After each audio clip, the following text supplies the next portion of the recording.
Here are some tips that I would tell my younger self before coming away.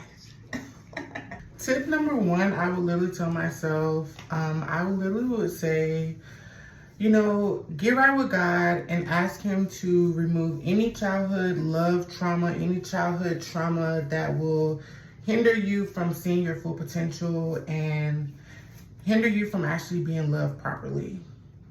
Yeah, for sure.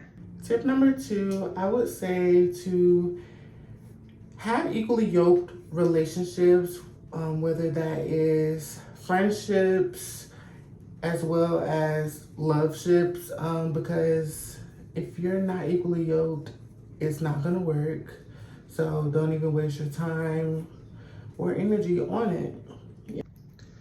Tip number three, I literally would tell myself 1,000 times, stop taking advice from your friends that are boy crazy, that are not trying to be wives. Stop taking advice from them because they're not going to give you advice on being a wife or becoming a wife because they don't want to become a wife.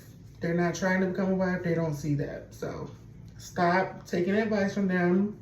You love them for sure, but don't take advice from them. Tip number four, I would say to set the standard. If you're gonna go on dating sites and things like that, set the standard, set the tone. If you're looking to be a wife, put in your bio, I'm looking to be a wife. No games being played. And stand on business and mean it. For real. For real.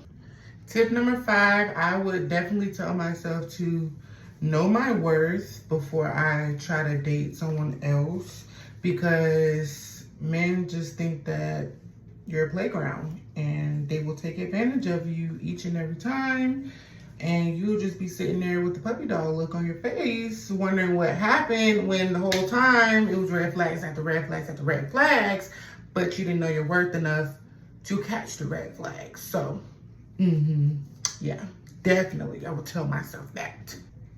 Tip number six, I would definitely tell myself, stop being so gullible to everything these men say, because they will literally tell you any and everything that you want to hear just to get into your drawers.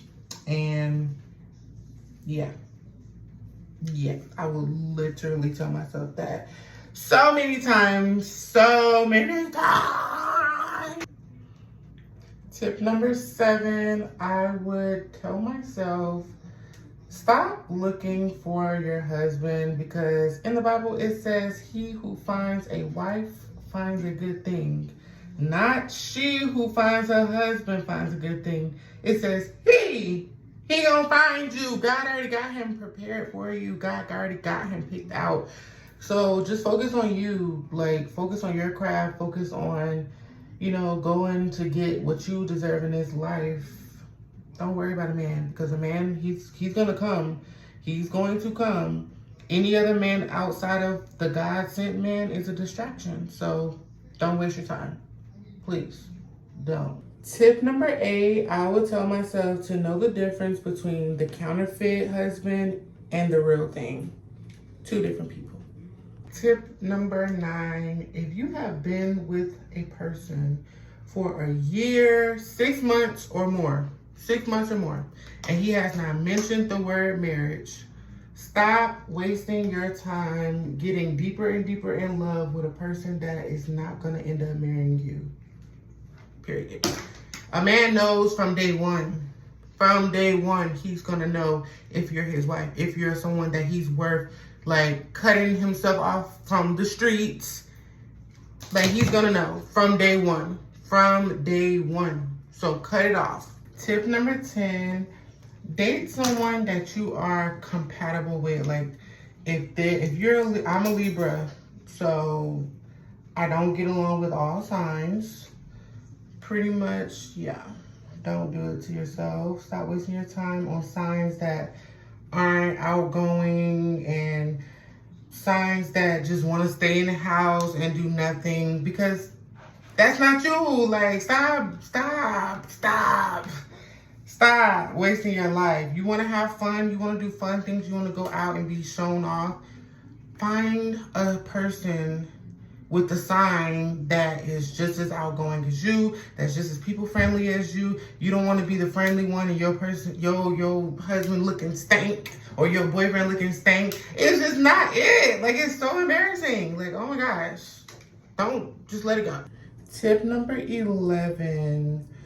Don't be afraid to tell your story, because it even says in the Bible, Jesus himself did not get the honoree in his own hometown because people knew him for who he was or who they thought he was, and not who God called him to be. So, yeah. And the last tip for me as a wife now, like Kelly Rowland said in Cater to You, remain the same chick he fell in love with. Okay? Yeah. Be his peace, not his trauma. You can choose each and every day to be his peace, or you can hold a knife to his neck and be his trauma. You make the choice, but you're in your soft girl area, so feels good to be a wife. Love you guys.